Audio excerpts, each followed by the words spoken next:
please sit down. Ladies and gentlemen, we welcome everyone back. We apologize for the delay, but we have two very distinguished witnesses that I think will really help the committee to flesh out the record. And we'll begin by recognizing John Martinez, who is Consulting Production Engineer for Production Associates. Then we will go to Elgie Holstein, who is the Senior Director for Strategic Planning for the Environmental Defense Fund. Mr. Martinez, whenever you're ready, please begin.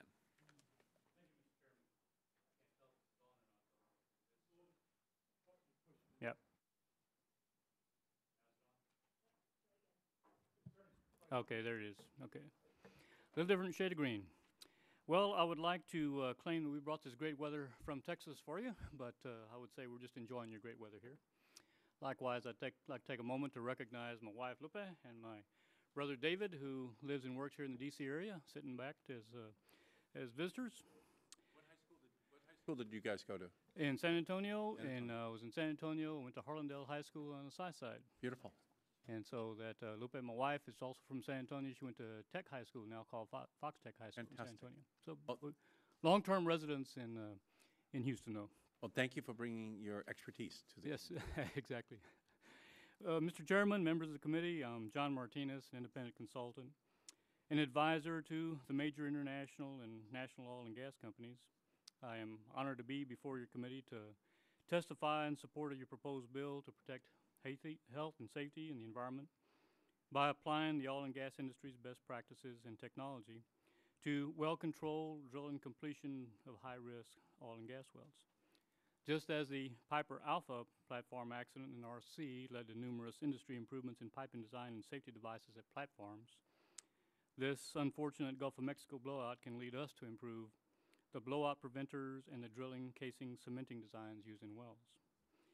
I've been working for 42 years in oil and gas operations technology, 11 of those as an employee of a major international operator, the remaining 31 years as an independent consultant, serving as an advisor, project engineer, teacher, mentor of young engineers and operators for the large integrated oil and gas companies and for the national companies in various countries.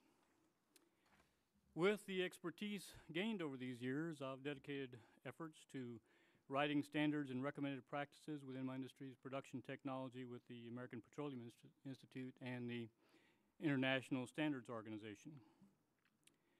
Drilling and completing a complex high-risk well requires a project plan for the wellbore design, well control safety systems, casing and associated cementing programs, and the contractor rig and personnel needed to implement the project. We use industry-developed best practices based on shared experiences, but the current blowout in the Gulf of Mexico also indicates the need for additional and mandatory checks of the plan at various times prior to and during the drilling of the well. I support a more thorough function and pressure test program of blowout preventers, the safety devices used in well control that are enabled when the drilling mud is compromised and is not able to control the well. I also support redundant shear rams that can completely shut in a blowout preventer when loss of well control is imminent and the control systems independently to activate these shear rams. I favor independent third-party certification of blowout preventer function and pressure testing, as well as other certifications proposed in this bill. I expect that many experienced drilling and production people recently retired and living in these oil field communities not only are available, but also would see this as their duty to serve, not as full-time job necessarily, as these periodic assignments to witness and certified test or drilling plans would permit these individuals to continue to serve the oil industry while also contributing further to the benefit of the general public. I'm a production specialist in wellbore construction, completions, fluid flow, artificial lift. Based on my knowledge and experience with the blowout well, I suggest it will be difficult to control when the relief wells intersect its wellbore due to the very high rate of gas, oil, water flowing from the reservoir zone. I offer this observation relative to designing a wellbore that is at lower risk of loss of control to a blowout. That is, because it is difficult, we want to make sure that the designs and the barriers we put in will lead us from having that problem in the first place. Section 4 of the proposed bill addresses well design, cementing, casing, and prevention of ignition and explosion. The first section, or the first part of that section, well design, requires 3 barriers, which could consist of 1, cement, 2, casing, and 3, the casing liner hanger or casing hanger at the surface. The cement will qualify as a barrier if it completely fills the casing borehole annulus and extends up into the casing annulus above. In addition to increasing safety, the cement will reduce external casing corrosion. When we use this approach, the wellhead valves at the surface must be designed to accommodate thermal expansion of liquids that might be trapped in the casing annulus. Cementing and casing calls for regulations that require adequate cement volume and cement bond logs. My prior sentence defines adequate as requiring cement fill into the borehole annulus and into the casing annulus above. Also, this section above, which is 4.A.1.D, should include a requirement for centralizer design that promotes fill of the casing borehole annulus. Cement bond logs are newer technology, should be required on the production liner or production casing to ensure fill of the casing borehole annulus. Prevention and ignition and explosion should mention a diverter just below the rig floor that should be connected to a flare or vent line designed to handle the capacity of gas that could flow from an uncontrolled well, thus minimizing the risk of explosion. In summary, the industry, of which I have long been a part, has largely been self-regulating on design and safety issues. By reaching consensus among operators and regulators, this approach, for the most part, has served us well, but the more recent deepwater high-risk wells have a complexity and cost to rival that of NASA in relation to space travel. Like NASA, we as an industry must ensure safety and quality and not settle for or take shortcuts in an attempt to save some millions of dollars, which could cost lives and billions of dollars in damage instead. We need to have a quality design in the wellbore that will result If in you could summarize, please, Mr. Martinez. Yes. Improve safety as well as lessen casing corrosion, its associated remedial maintenance costs. We also need to follow proven safety procedures for well control that can prevent a blowout. Good design, maintenance of all the equipment, certified testing can greatly reduce our risk of an accident as well as the total cost of wells and development projects. Thank you for the privilege of testifying. Thank you, Mr. Martinez, very much. Our second witness for this panel is Elgie Holstein, Senior Director of Federal Strategy at the Environmental Defense Fund. Mr. Holstein has had a distinguished career in energy and natural resources, serving as Chief of Staff at the United States Department of Energy, Assistant Secretary for National Oceanic and Atmospheric Administration, and Associate Director for Natural Resources, Energy, and Science at the White House Office of Management and Budget. Mr. Holstein currently coordinates the Environmental Defense Fund's response to the Gulf oil spill. We welcome you, sir. And we welcome you back as a former staffer here, well remembered and respected from a time so long ago that very long ago. Only I remember it. But thank what you. year did you start as a staffer on our committee? Oh my goodness, 1975. 1975. So welcome back. Thank you very much. Mr. Chairman, I will summarize my testimony. I appreciate the opportunity to appear before you and the other members of the subcommittee. It's sobering, however, to think that while we are sitting at this subcommittee hearing today, as much as 500,000 gallons of oil are spewing into the Gulf of Mexico. This disaster, the exact causes of which are still not fully understood, is emblematic of the fact that our government system for regulating offshore drilling simply did not keep pace with the growing complexity of deep water frontier drilling. As Chairman Waxman said at the beginning of the hearing, we've had a culture of complacency on the part of both government and industry. In the long term, of course, we do need to move the country and accelerate our movement in the direction of a clean energy future, one that will create jobs we can't export, and one that will reduce the likelihood of these kinds of disasters. Nonetheless, we understand that oil will continue to play, as will gas, will continue to play a part in our nation's energy mix for some time to come. So the work of this subcommittee comes at a critical time. The oil and gas industry must rebuild public trust and confidence in their ability to produce the public's resources without causing catastrophic harm to the environment and to the economy. And the government, for its part, must demonstrate its willingness to be a tough cop on the beat, and that it has the expertise necessary to protect the public interest.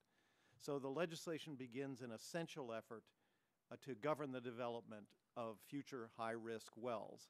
In my testimony, I present a number of principles, and I'm not going to go through all of them, but just identify the 3 or 4 of them very briefly, principles that I believe should represent the underpinnings of any legislation in this arena, and that are, I'm happy to say, largely reflected in the excellent legislation that's before the subcommittee today. First principle would be that technology and regulation must evolve because the industry is evolving. Just a few years ago, as Deputy Secretary Hayes was explaining, wells at this depth were largely unheard of, and they're rapidly becoming commonplace. We need a system for ensuring the safety of these wells and the workers who work on them that evolves with the industry. Second, safety systems must be redundant and integrated into all key systems and processes. Defense in depth is a critical way to ensure robust defense against future blowouts. And this is a principle enshrined in most major complex industrial environments. Third, safety must come before oil company budgets. And I would simply direct you to this morning's front page of the Wall Street Journal that describes in some detail this conflict between oil company budgets on the one hand and the need to ensure safety on drilling platforms on the other. And lastly, I would mention the principle that oil spill cap, containment, and response equipment must be available in sufficient quantity in order to deal with the consequences of the low probability but still high consequence events such as we're experiencing now. And this equipment must be pre-positioned. I think it is an insult to the American people and dismaying to the extreme that we have to rely on other countries to help bring in some of the equipment necessary to contain this spill. I'll conclude with just 2 or 3 additional recommendations on which I'd like to place some emphasis, Mr. Chairman. One, an issue that was raised very, very briefly, but I think it's very important, raised by Mr. Inslee this morning, and that is that communication systems must be designed so that emergency equipment can be triggered remotely. And I would expand on that principle just a bit by suggesting that modern communication should make it possible for wells to be monitored as necessary by inspectors and regulators off the premises, off the site of the well. Secondly, I'd recommend that technology deployment, which is critical for blowout prevention and is a centerpiece of this legislation, become part of the Department of Energy's assignment. The Department of Energy has a very robust fossil energy department. I think it would be a good thing to do to assign to them a cost-shared industry and government program for developing jointly the R&D necessary to accomplish the objectives of the legislation. And finally, Mr. Chairman, with respect to the stop work requirements of Section 5, I think it would be helpful to make clear that the government inspectors would be authorized to issue stop work orders should they find a basis for concern that there is imminent danger and risks to the workers on board the drilling platforms or to the integrity of the well itself. And with that, Mr. Chairman, I will welcome any questions you may have. Thank you, Mr. Holstein, very much. Mr. Martinez, a recent press article indicated that blowout preventers on Alaska's North Slope have used a staggering 12 times in the first half of 2010, and 10 of those instances were BP wells. It seems to me that blowout preventers are sort of like airbags. You want them to be there in the event of an accident, but you don't want to have to use them every day. Would you agree with that? I agree. That's correct. But up on the North Slope, they seem to be used every 2 weeks. One thing we've learned from our investigation into the BP spill is that the blowout preventer is the last thing that went wrong in the Gulf of Mexico. The problems with the cement job, the drill mud circulation, the choice of casing BP used to line the wellbore are likely reasons the blowout began in the first place. Would you agree that mandatory standards for all these very important well-designed elements are necessary to ensure the safety of offshore drilling operations? I think that's a step in the right direction, yes.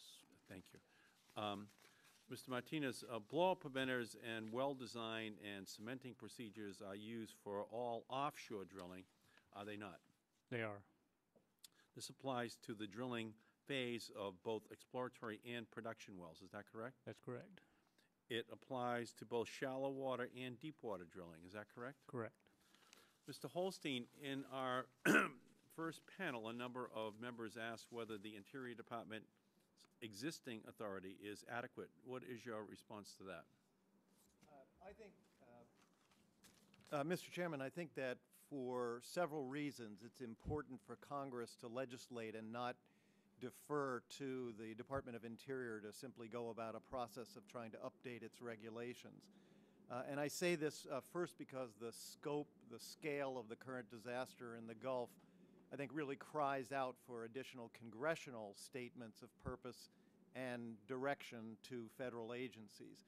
The current focus on this disaster and on high-risk drilling won't continue indefinitely, and the culture of complacency could easily return absent the kind of framework that the legislation you have before you would put in place. In particular, the third-party assessments, for example, the inspectors, and importantly, the advisory committee approach that would bring to the government the very best expertise available worldwide in this industry.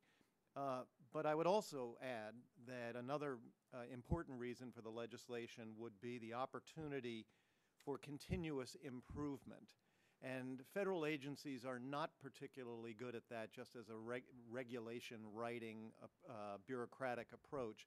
And I think one of the important elements of this bill, easy to overlook but very clear nonetheless, is the fact that it does lay the groundwork for a continuous improvement in the technology and the quality, and also the quality of the government's oversight. Those are important things, and they should be in legislation. Thank you, Mr. Holstein. My time has expired. I turn and recognize the ranking member, the gentleman from Michigan. Thank you, Mr. Chairman. Mr. Martinez, how would you define a high-risk well?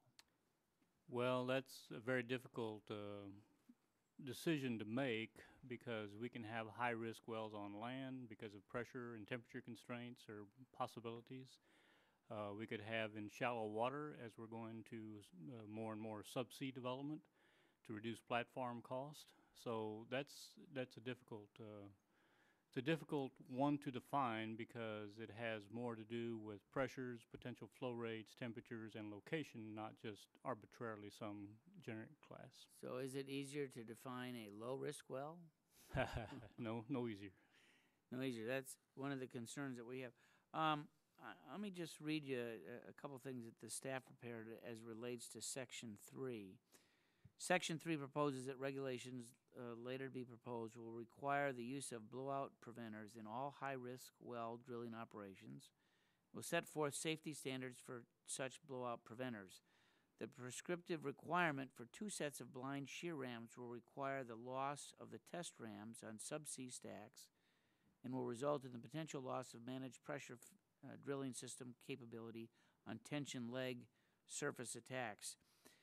Stacks, rather. The requirements proposed in this section for independent redundant hydraulic inactivation systems for each blind shear ram and casing shear ram would seem achievable, but it would require a second bank of accumulator bottles being deployed on the seafloor and a foundation pile.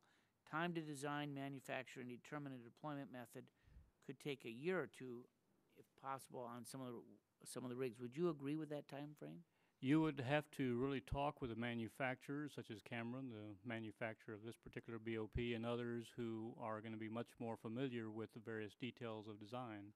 It is possible to have all these pieces of equipment, but we are users of the equipment. We always take into consultation the manufacturers whenever we're developing some new piece of equipment because they are going to manufacture it for us. So it's really both from a user's perspective and what we're trying to accomplish in terms of safety, but likewise including the manufacturers in the process of developing acceptable equipment, but that is safe as our objective here. Mr. Holstein, would you agree with that? I would, Mr. Upton, although I will defer a great deal to Mr. Martin's expertise here as a person with actual oil field operating experience. So in other words, as we think about this, it wouldn't necessarily be practical for all the offshore rigs that are out there, and then you've got to make a you've got to differentiate between what might be a high risk and low risk as to whether these regs would apply to that. Is that right? I think you're going to have to come up with that definition of what is high risk and where it will apply. And the reason is because you want to define it so that the manufacturers and the oil companies and the contractors, such as Transocean, all have the same bases for starting, and then jointly, as we always work our problems, we can in turn, with the manufacturers, develop equipment that is indeed going to serve the purpose. We are always trying to make our equipment serve the purpose, match the fit, the risk, etc.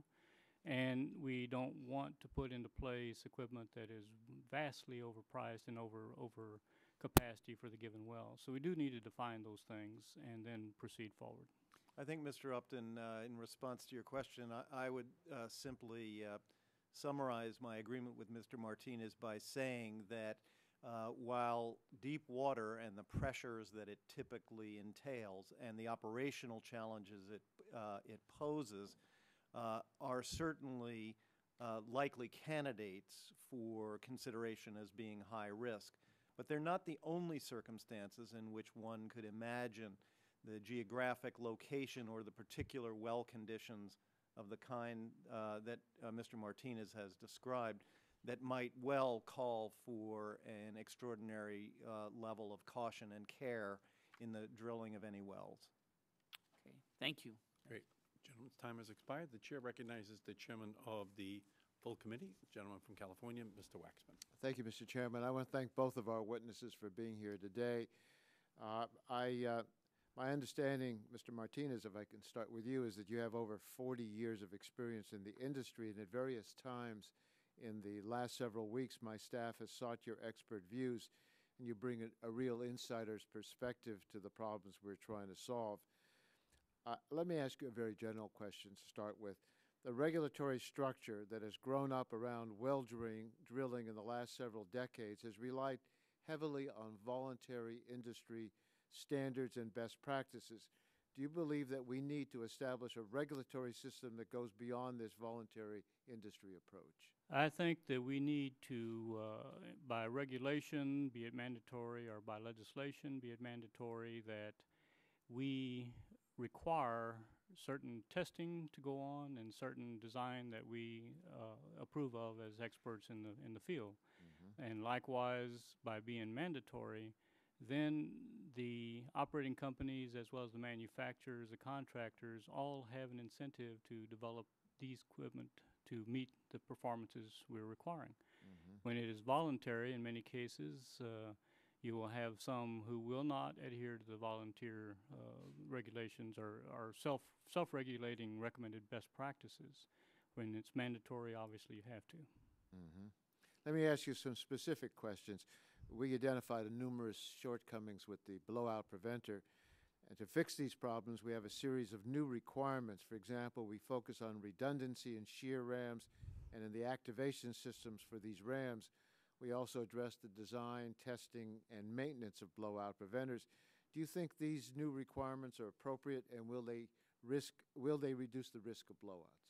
I think they will, if indeed we adhere to the redundancy, both in the equipment as well as in the activation systems, critically important here, as well as working with the manufacturers to ensure that we can develop any new equipment as well as the activation systems necessary. So it's really a combination of us that are from the operator side, along with the contractor personnel like Transocean or others, working with the manufacturers to ensure we can do those things.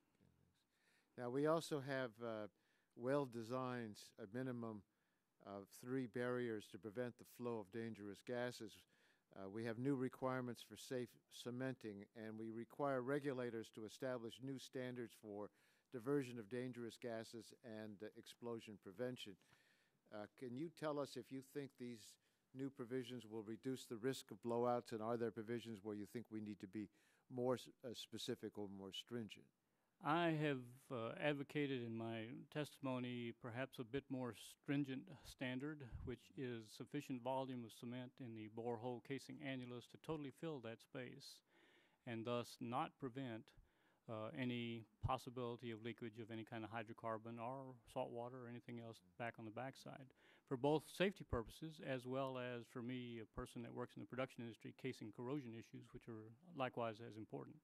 So I do advocate a more stringent standard, and actually I'm advocating in testimony that we adhere to this more stringent if regulations, whether internal or by legislation, are passed. Finally, we established a new independent expert advisory committee to provide the best and most up-to-date advice to federal regulators in order to prevent blowouts and to ensure safe drilling. People with your level of expertise are likely to serve on this advisory committee. Can you tell us about the role you think that this independent panel can play? Well, we all have good experience. We need to have a number of personnel involved because we all have different experiences in different parts of the world.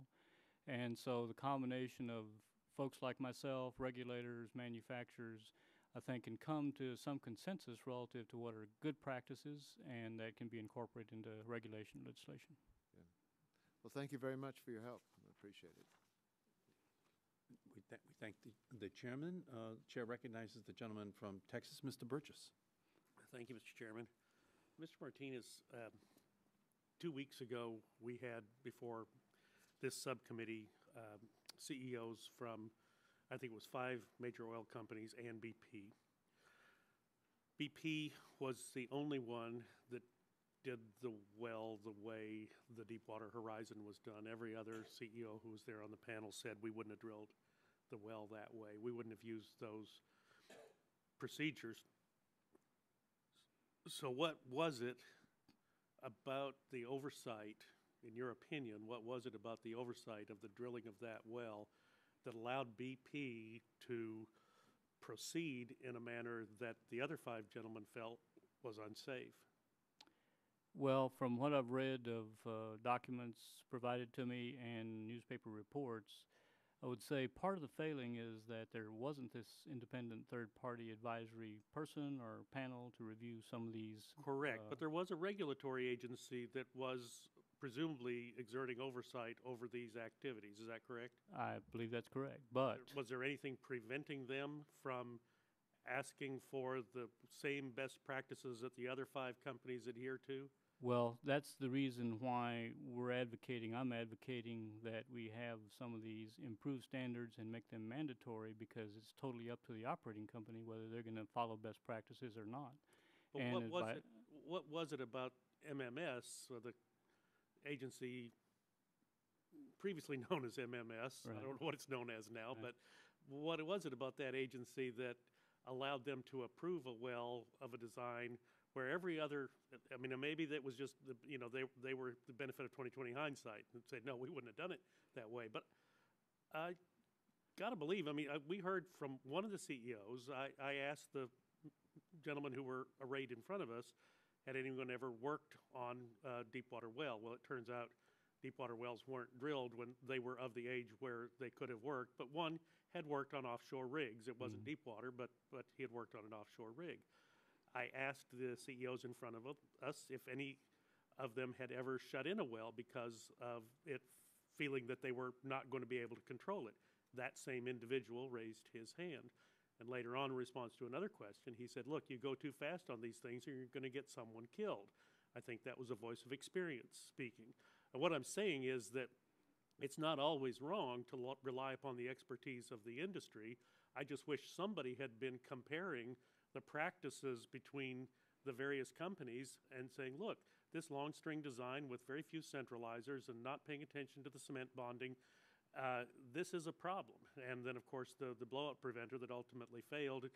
I'm still not certain if the blowout preventer failure didn't prevent a bigger problem. You heard me ask the other question to the Secretary about, well, what about the thief channels and cracked casings and things that were talked about when the top kill was stopped?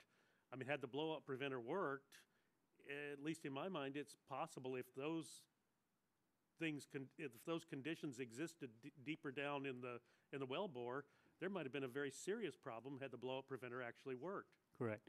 Well, Congressman, what I would say is that in large measure, that's the difference between regulations that exist right now that allowed BP to design the well the way they did and with the practices that they did, because it's not anti-regulation. How are we going to ensure that our regulatory agency actually functions? Of course, we won't call them in here and take testimony from them, so that makes it very, very difficult. This could go on forever. Mr. Holstein, I wanted to get a couple of questions into you if I could. And you're here as a representative of the Environmental Defense Fund, is that correct? Yes, sir. Under what conditions does the Environmental Defense Fund support offshore exploration and drilling? As I mentioned in my testimony, we understand that offshore drilling and oil and gas production in general are going to be part of America's energy mix for some time to come. And subject to the appropriate safety and environmental protections of the kind discussed here in the subcommittee today, we continue to support domestic production, though we certainly emphasize the need to develop renewable and alternative energy technologies so we can move to a cleaner energy future and more efficient one. Well, you heard the Secretary's or Assistant Secretary's testimony that in the previous administration, he felt he had all the tools that he needed, and presumably earlier this year, before this accident happened, he felt he had all the tools that he needed. Would Environmental Defense Fund's position have been the same prior to the accident, not knowing what we know now? Well, I think it's safe to say we know quite a bit more now about not only the failings of the agency, but that's the point. But let me just ask you this before I run out of time. You talked about shipping jobs overseas. Solar panels and windmills can be shipped overseas, as we've seen with some of the money we put forward in the stimulus that went to China through the Department of Energy. But the oil is our oil. The natural gas is our gas. I mean, those are jobs that really cannot be shipped overseas. Is that correct? I don't think this is a contest between different types of energy sources in America. I think, Congressman, so you referenced clean energy. I think we recognize that oil and gas, as a representative of an environmental group, I'm here being as constructive as possible in saying that if we are to have oil and gas as part of our energy mix, we need to do it responsibly. And the problem that we have today, not before the spill, but today, the problem we face is that this industry and this government must reestablish public trust and confidence in the ability of the industry to carry out these activities safely and in the ability of the government to be a tough cop on the beat. And on that, we agree. The problem is that the cop on the beat for the last 18 months really has been asleep at the switch. I'll yield back, Mr. Chairman. And thank the gentleman. The chair recognizes, by unanimous consent, the chairman of the Oversight and Investigation Subcommittee, who is leading the investigation into the blowout disaster, the gentleman from Michigan, Mr. Stupak. Thank you, Mr. Chairman. Thank you for allowing me to sit. And as you always said on the Oversight Investigations, together we're trying to get to the bottom of this. And one of the things that Mr. Burgess just said about like the last 18 months, the cop on the beat was sort of asleep at the switch here. But Mr. Martinez, I guess I'll take issue with what Mr. Burgess said, because the design that BP put out on this well, there was no authority for MMS to say, no, you can't do that. I mean, the design is still up to them and how they did it. There was nothing that say you can't do it, right? That's correct. So they weren't at the sleep at the switch. If I'm the driller and I want to try a new design, unless I can prove there'd be horrendous circumstances, I can go ahead and do it as a driller. Isn't that correct? That's correct. Okay. Let me ask you this. We focus a lot on deep water drilling throughout, and rightfully so, because of what's happened in the Gulf, and tragically people died. And is there something we're missing in this legislation? We're talking about high-risk wells. Is there something else we should be doing in this legislation? How about the shallow wells? There's hundreds of them in the Gulf. How about on-land drilling? Is there something else we should be doing in this? Our focus has been deep water and all this. Are we missing something here? Well, you need to make sure that you incorporate pressures that we potentially could be drilling into, temperatures, the location, because what may be shallow water for a platform well could be still a risky situation when it's a subsea well. And we are going that direction in technology because it's cheaper for us, and as a result, this so-called high risk is not just a matter of being deep water high risk. It could be a number of situations that are high risk. And so that has to be evaluated, and that's why it's a little tough to give just an easy answer to what's high risk. Okay. Let me ask you this. You get 40 years of experience, and we've called upon you, our committee, to help us out every now and then on some of this and get your advice. Well, one of the questions that members constantly ask is, we've developed technology to go deeper and deeper and go into these high-risk areas. Where's the technology been to be developed in case there is a spill? Why? It seems to us it's been lax. Should we have this independent advisory panel? Is that part of their responsibility? Should we have a separate panel just to do that, look at that? I think that when you have some of these advisory panels with a little bit of teeth in whatever you've judged them or given them the ability to do, that can advise both on offshore containment as well as the drilling as well as the completion. We do need to use our expertise. We have lots. Obviously, we were not prepared in this particular case. It's just the results. But we still need these advisory panels to help us go in the right direction and not just reinvent wheels. But what about technology on a spill? We haven't really developed that. Seems like we're doing the same stuff. Boom, burning it off, same things we did back in the 1920s, 1930s. I'm not an expert on that, but I would agree that it appears we're doing the same thing. Mr. Stupak, we need absolutely to improve the quality and the functionality of the containment and cleanup systems that we have. Once this oil reaches the marshes, for example, there's really very little that you can do after that point. The damage is horrible, and it's done.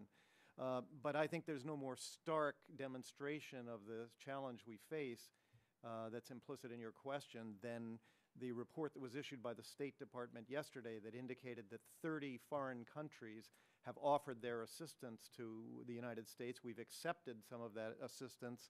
For example, boom equipment and skimmers have come from Mexico, Norway, Brazil, Canada, and Japan. That tells me, anyway, that we are not ready to respond even with the substandard equipment that we have now that does a fairly poor job of capturing the oil if the seas are rough or the winds are high. We need to get working on that, and one of my recommendations in my testimony is that this would be an appropriate area for the Department of Energy to work in a cost-shared research and development program with industry to vastly improve, and maybe the Department of Transportation and Interior, whomever, but this could be a government and industry joint research effort. Let me ask you both this question, if I may. It appears that BP, whoever, no matter what their track record is on drilling, whether they have safety violations, environmental problems, BP, and from where I sit as chairman of oversight for the last 5 years, we've been constantly doing investigations. But if I'm BP and I want to lease land in the outer continental shelf to drill on, as long as I pay my lease, there's nothing the government can do that can prevent me from doing that, right? Providing they're adhering to regulations that MMS or the successor has in operation. The secretary or MMS, no one has the right to say, you're a bad actor, and we're not going to allow you to drill in our country until you clean up your act, is there? There's nothing. Not to my knowledge. Did you know of anything, Mr. Holstein? If they have a bad track record, no. And for that reason, I have suggested in my testimony, in addition to the legislation, that the inspectors program, the on-site inspection program, be modified a bit to ensure that the problematic companies receive more attention. This would be more efficient, it would be fairer, and it would also it would be less costly, and it would be an important incentive for the oil industry and operators to do the right thing, even when, as the Wall Street Journal outlines today, companies find themselves under cost and budget versus calendar or timeline pressures. Well, my opinion is if they're a bad actor, last 5 years, why are they even drilling? Why we even allow them to drill in our country? So you don't have to worry about an inspector trying to get a stop order. It's a reasonable point. Thank you, Mr. Chairman. Oh, Madam Chairman. Thank you. The gentleman yields back, and we are expecting votes shortly, and I'm the last person to ask questions, so maybe just for brief answers. I have a question to ask each of you, but it doesn't have to be long. Mr. Martinez, because you've already been on the witness stand for a while. Mr. Martinez, your testimony highlights the difficulty of successfully using a relief well to kill a well under blowout conditions, a topic of expertise for yourself. You point to this as a reason that we need to redouble our efforts to ensure that blowouts are prevented in the first place. Of course, we are all eagerly looking towards the success of the relief wells in finally stopping this disastrous spill in the Gulf. But many are kind of holding their breath about the difficulties that we may encounter in killing the well. Can you just talk about that for a couple minutes? Well, Congresswoman, I'm a specialist in the fluid flow and reservoir delivery that occurs from wells. And the more capable they are, the higher the flow rates, particularly of gas, it is more difficult to circulate that mud in the position to replace these lighter hydrocarbon densities with a heavy density mud and kill the well. That's the process that we're going to undergo. It means that we have to have high capability of pumping and thus replace that column of low density materials with high density material. So it is difficult. It is one in which that's our standard approach when we can't shut in the BOPs and we can't control the flow at the surface. But it is not, I don't want to mislead you and make you think that's just an easy thing to do.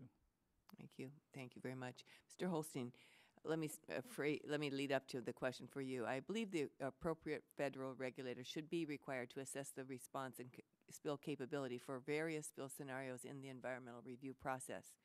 Unfortunately, most cleanup efforts, as we are painfully discovering, are only 10 to 15% effective.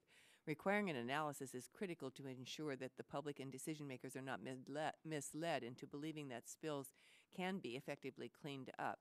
The British Petroleum Act says a company needs an oil spill response plan. Do you agree that these impacts must be addressed up front and not after a spill occurs? In other words, are we correct in requiring this ahead of time so that not only those methods that will avoid exacerbating spill impacts are allowed? We would emphatically agree with that, and we believe that the capability to accomplish those objectives is readily available in the form of better modeling and better expertise of the kind that this legislation contemplates. I would point out that we have in our organization's possession copies of internal memoranda that make clear just and the subcommittee, particularly in oversight and investigations, has developed additional evidence that shows the gross inadequacy of the risk probability determinations and the response capabilities or necessities requirements that would be required if the unthinkable were to happen. And that set in motion then a train of errors then by other parts of the federal government. For example, the Fish and Wildlife Service simply accepting the risk calculations and the projections of impacts that were being developed by MMS. That's not the way it should work. Doing the work up front, as you suggest, and requiring that, as Mr. Dingle, I think, was getting at in his questioning, would be a valuable addition, I think, to the process, and give both the lessee and the government the confidence that a set of that there's an agreed upon set of assumptions going forward. Thank you very much. Thank you. And believe that the questions have been asked and they've been answered well, and so the hearing now comes to a conclusion. Thank you very much, Thank you. both of you. Thank you, Madam Chairman. Thank you.